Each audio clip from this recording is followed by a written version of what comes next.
Nigerians are still reacting to the leaked document on the mass burial of 103 EndSARS victims in Lagos. The Lagos state government has, however, maintained that the victims to be buried were not from the controversial Lekki toll gate shooting. The Permanent Secretary, Ministry of Health, Dr. Olusegun Ogboye, while confirming the letter, insisted that the victims were from incidents of violence that occurred in the aftermath of the EndSARS protests. However, Amnesty International Nigeria has demanded a transparent coroner's inquest on 103 slain EndSARS protesters for whom the Lagos state government is planning a mass burial, saying the plans should be put on hold. Joining us now on the morning show to discuss government's view on the leaked document is Gbenga Omotoso, former Commissioner for Information, Lagos State. Good morning, Gbenga Omotoso. Thank you for joining us. Good morning, and thank you for inviting me. Well, this is basically a right of reply session. Yesterday, we had Dele Farutimi, who was one of the lawyers to the EndSARS victims and who followed the process on this program. And he said that the statement by the Lagos state government clarifying the situation with regard to the 103 EndSARS victims is full of lies, that the Lagos state government is not telling the truth, particularly when the Lagos state government claims that nobody died at the Lekki toll gate, or that there were no killings at the Lekki toll gate, and that there's a discrepancy between the report of the Justice Doris Okuwobi panel and the eventual white paper that was issued by the Lagos state government. So, is the Lagos state government guilty as charged? Is government lying to the people? And was the letter with regard to the contractor who wants to bury 103 people for 61 million naira? I hope some of them do not get angry and react, if the dead can react. What do you have to say in defense? You were Commissioner of Information at the time. Thank you so much for giving me this right of reply. I've been watching the matter from the sidelines. As you have observed, I'm no longer a Commissioner for Information, but I was part of the Babajide Sanwo-Olu administration under which these decisions were taken and some of these matters happened. What I would like to say is that, first, the question, has the government done anything wrong by saying that it wants to give mass burial to people whose bodies have not been claimed for almost 3 years? No. Mass burial is not an exclusive phenomenon of Lagos State or any other state. It's a global phenomenon. It is the step to take when you have diseases, clashes. The military are familiar with this. So, and Lagos State government did the right thing, followed the procedure by saying that people should come and collect bodies of their loved ones if they have found their loved ones missing. But the question that I think we should resolve here is that people are confusing mass graves with mass burial. When you say mass graves, you put a lot of bodies in one big hole and cover up. But this is not the case in this. Lagos State government is giving these people decent burial. And these are people, each body will have his own grave, his own paved in concrete, his own coffin, and his own slab, so that several years after, if somebody comes to say, I want to check whether my relation was among the bodies that was buried, could be taken to that grave. These guys are getting a decent burial because this is a job that has been given to a company that you can call Julius Berger of funerals in Nigeria, TOS Funerals. So I do not see why people should now say they want to connect this with the Lekki toll gate incident. But I can understand this is a period of post-election politics. People still cannot come to terms with the fact that they have lost elections and that this is the time for governance. They are suffering from what I think somebody has referred to post-election traumatic hallucinations. But I think that when the government continues to do good governance, they will be cured of that disease. We have had people having meetings all over the place now, some otherwise respectable Nigerians asking our young men to come out. But my message to our young men is that they are using the subsidy matter that the government is addressing now to draw them in and then push them out. But the young people are resisting them and saying that their children must come out first. I remember one Ethiopian proverb that my friend is fond of talking about. The proverb says that a horse can take you to battle, but it can never fight for you. So all the people who are asking our young people to come out because of these things, no concrete evidence, no scientific evidence, people who are averse to scientific reasoning, they are just trying to deceive our people. But the Gaussians are wiser. I haven't seen what the EndSARS protests that were very peaceful, that were very well organized, that even Mr. Governor and I joined, Mr. Deputy Governor Dr. Kadri Obafemi Hamza joined, carrying placards, until they now use the platform to attack Lagos and destroy so many government property, private individuals' property, and cause confusion all over the place. So the bodies, I insist, the government is not lying about this. They are not from Lekki. They are from so many clashes around that time. Don't forget that days before the Lekki incident, there were clashes in Orile where policemen were lynched. Live, people, we still have the videos all over the place. Policemen were killed. The Akala boys were fighting for the Yi boys. Bodies were found on those streets. Then in Ikorodu, cultists were fighting for supremacy. In Naija, cultists were fighting for supremacy. In Fagba, there was communal clash. And bodies were picked up from all over these places. And now people are saying that these are bodies that were picked up at Lekki toll gate without any scientific evidence. But one thing that I know is that anybody can come on television to begin to offer and pop, to begin to gesticulate, to begin to dramatize what happened and what did not happen. But the truth is constant. The voice of the people who are telling lies, who are deceiving our people, who are deceptive, their voice is always the loudest because they dwell on populism, and that is what people will want to listen to. They are also noisome, they are also boisterous and vociferous. But the voice of the truth is calm, is gentle. At times it could even be slow, and people may not hear it loudly. But at the end of the day, it is profound. It is firm, because the truth is like gold. Put it in the mug, put it in the gutter, put it anywhere, gold will shine. So at the end of the day, the truth will come out. It's there because it's almost 3 years now. Mr. Biden Sanwo-Olu has not changed anything from what he said when this incident happened. And the question to us is that did Lagos State government follow procedure?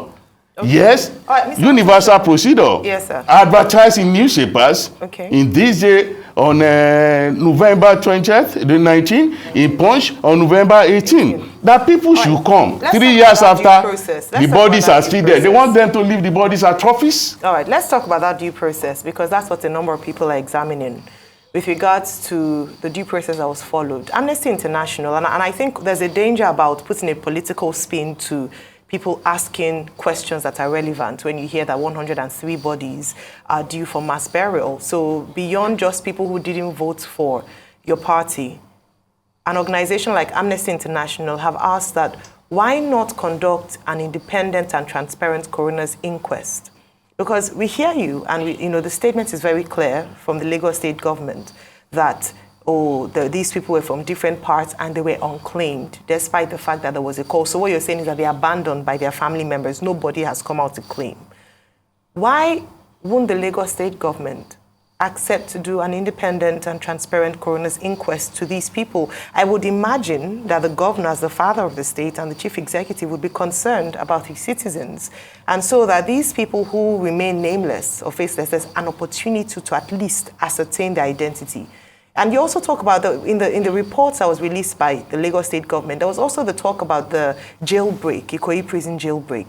There must have been a database of those who escaped. How come we don't know the names of those who passed away? There can't be ways to trace it.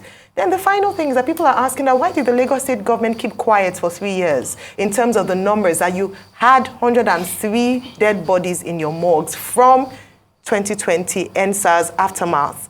Why was this, almost shrouded in secrecy? So this is an opportunity to answer these questions that have come up since that memo was leaked. Well, let me start from where you stopped. If public notices, announcements were made almost 3 years ago, and we are still talking about secrecy, I do not think that is logical. If the Okuobi panel invited the chief pathologist to come and submit a list of bodies that were found and where they were found and how they died through scientific means, and the man went there, tendered a list, and stated where these bodies were picked up. The Ikoyi prison that you mentioned, it is a universal thing that if you are a prisoner and you are trying to escape, the keepers of the prison gates, they will think that you can kill them, you can attack them. So it's suicidal for any prisoner to attempt a jailbreak. And that was what happened at the Ikoyi prison. And I think over 10 former prisoners died at the incident in Ikoyi prison. Can they be identified is the question. Of course, the prison authorities can identify them. Are they part of the 103? Lagos State government does not run prisons. All right. Are they part of the 103? I believe so. Right, they so are. They can be. Yes, and there is data, like I have told you. I have the data to show where each of these bodies were picked up. But you see, there's one thing that I usually say when I'm among fellow journalists like this. What we have not paid attention to, and that is very dangerous in our business, is that everybody wants to grow up to be a Rufai, a Ruben Abati, Ayo, to become a popular analyst. Nobody wants to do reporting anymore. Since this breakout of this matter, I know the kind of reporting that I myself have done. And I know the number of reporters that I have called that, why are you people sleeping? So if they say that they don't know where these bodies were picked, is that true? It is not true.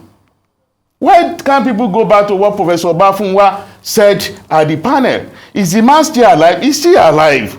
Nobody has spoken with him. Everybody is just putting everything in their conjectural imagination and voicing it out as the facts. What is the scientific reasoning behind all of the things that we are saying? Like I have said, it's all politics. But you cannot, I believe you cannot beat a child and then tell the child not to cry. That is why members of the opposition are trying to use this, hold on to it to begin to drag the government and to begin to cause uprising all over the place. But like I have said... The Amnesty International one. He hasn't responded. The Amnesty International call for independent coroner's inquest. In this matter, Amnesty International is not Amnesty International that I used to know. They are not objective. They are not backing whatever they are saying with any scientific evidence or reasoning. Amnesty International itself, the one that I used to know, they could do this investigation and come out with the truth.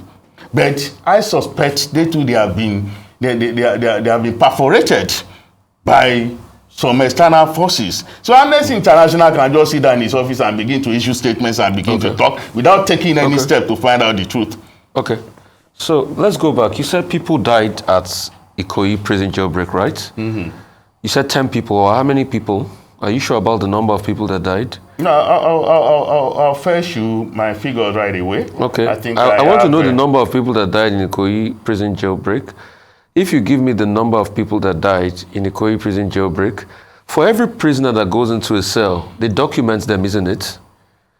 Why hasn't the Ikoyi prison come to identify some of their documented prisoners that died in the jailbreak?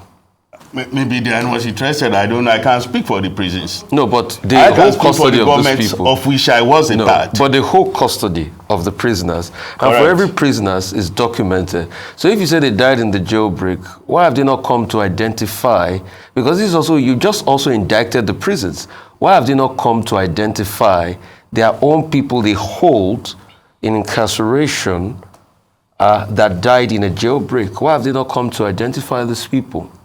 I can, like I said, I don't speak for the prison, but I can imagine what will have happened. Because those guys who escaped And those guys who died, I can imagine that the keepers of the prison, the warders. No, but you said they are documented. For you to be in a prison, when you get into a prison, that's what I'm saying. They are documented. They document you. Yes. And when the number come out, and when they know that there are skirmishes around, in the place of people trying to run around, they should be able to come and identify and reach out to the families of the people. So the prisons. So why didn't the prison come? I do not know how prisons operate. Okay. Whether when people die in such circumstances, people who are perpetrating violence, people who are trying to escape, that the prison authorities will first go and identify their bodies and go to their families. Why is it that their families too are not going to prison authorities to because say, they are, where are our people? Because they are documented, that they move people from prison to prison. Secondly, so I want to just get, so are you saying nobody died in Lekki, that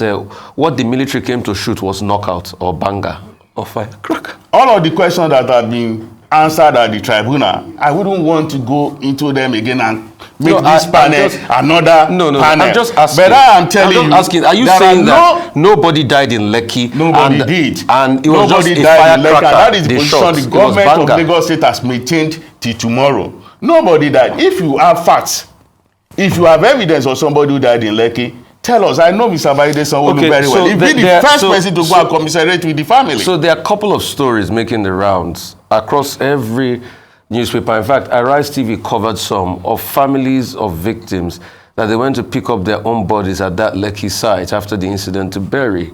So are you maintaining the fact that nobody died in Lekki? Just to clarify. With due respect. Nobody died in Lekki? Nobody died in Lekki. And with due respect. And there was no massacre? Are you saying there was no massacre?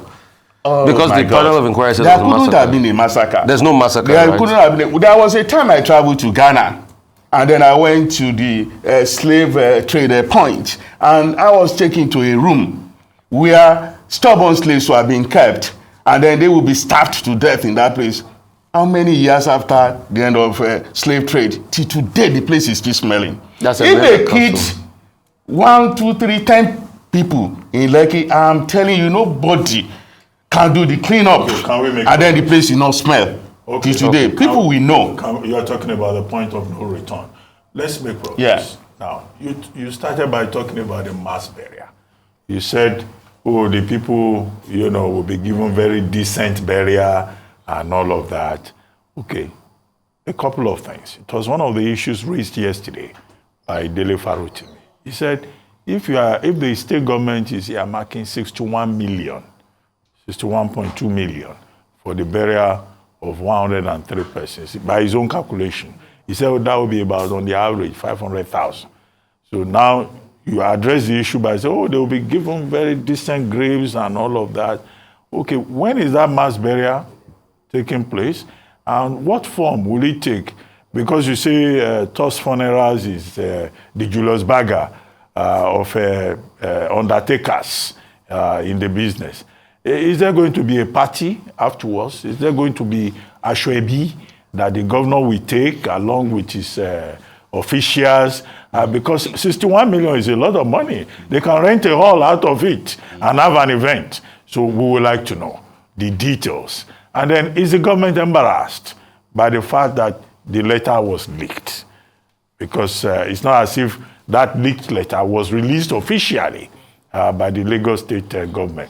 One of the things that Farutimi said yesterday, that the letter probably was leaked because some people have not been given their share of the 61 million, maybe to supply tent or to supply chairs at the mass funeral. Well, Do you want to respond to that? This is a very serious matter. I would not want to reply with a joke the way you have seen it. The government, I believe, is embarrassed. I've spoken to 1 or 2 people in government, and they told me it's embarrassed because it's a kind of thing that is unprecedented in the civil service. But one thing I would like people to notice that Lagos State seems to be a victim of its own openness, a victim of its own transparency, a victim of its own sincerity.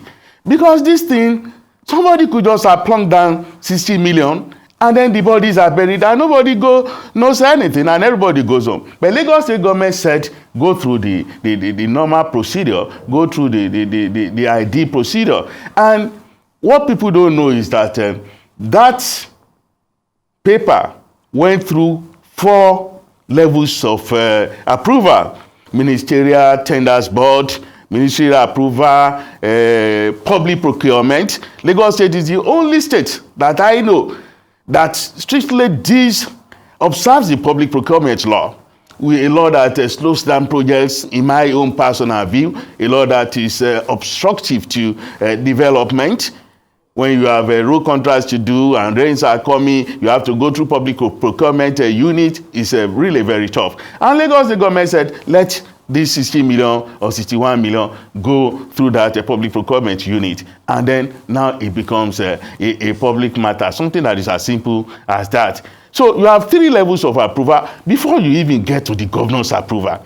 So if it's something that they had wanted to cover up, in my own view, they will have plunked down 60 million and everybody will go home. I have a question. Let me now that you are talking about the arithmetic of it and mathematics of it, we have this kind of situation every time in Nigeria. When a matter comes up, everybody becomes a shikeobi, a mathematician, trying to use a calculator to find out how each everybody will get. Will they have the kind of funeral they will get? I tell you, toss funeral, like I said, is the best in the business, all right, and they're not cheap. Very quickly, because we need to wrap up. Very quickly, with regard, just very quickly, mass burials in Lagos State. How often do they happen? When was the last one held? And what is the procedure? Because you talk about due process. Just to answer that question, mass burials. The procedure is very simple. I do not remember the last time because there has never been this kind of argument about mass burial in Lagos. But I know, I mean, the crisis after June 12th and so many other things that have happened in Lagos. Okay. So sorry, I have to cut you in. This is a very important question. You said how many people died from Ikoyi Correctional Center? I think about 18. But there's a report here, you can check it in Punch of the 7th of October 2022, that says the controllers of the prison Ikoyi said they lost 20 inmates. And in line with correctional services, the respective stakeholders and next of kin of the disease have been duly informed. You see, so the prisons... No, but this is a big indictment on your number because you said the next of kin have been duly... So what they are saying is that all the people that died in their side, the prisoners, they've informed the next of kin. So how come there are Ikoyi people, prison people that died, that are in this your list of unclaimed bodies you claim? I don't really understand this question. Because you said the Ikoyi prisons people, they have come out to say... Hang on a minute, sir. 7th of October 2022, the Ikoyi prison said they lost 20 people in the jailbreak during EndSARS. But those 20 people, they've accounted for the bodies and that they have informed their own next of kin. But you said some of the Ikoyi prison jailbreak people are with you people, but the prison have accounted for their own next of kin and they've told their own people that they've died. And so that if the prison people have accounted for the bodies and they have informed the families a procedure that I didn't even know anything about because I don't speak for Ikoyi prisons and I don't know how prisons are run. I never did any research about how prisons are run when people want to escape. All I know is that all over the world is suicidal to want to escape from prison in a violent manner. And when such people are killed, you have just informed me now through Punch. But you said the people have not been notified that you're burying. I don't know whether they've been notified. Okay. I'm just dealing with the we have figures. to let you go. We're already eating into Ojinika's time. Thank you very much for joining us. Thank you very much indeed for all the clarifications.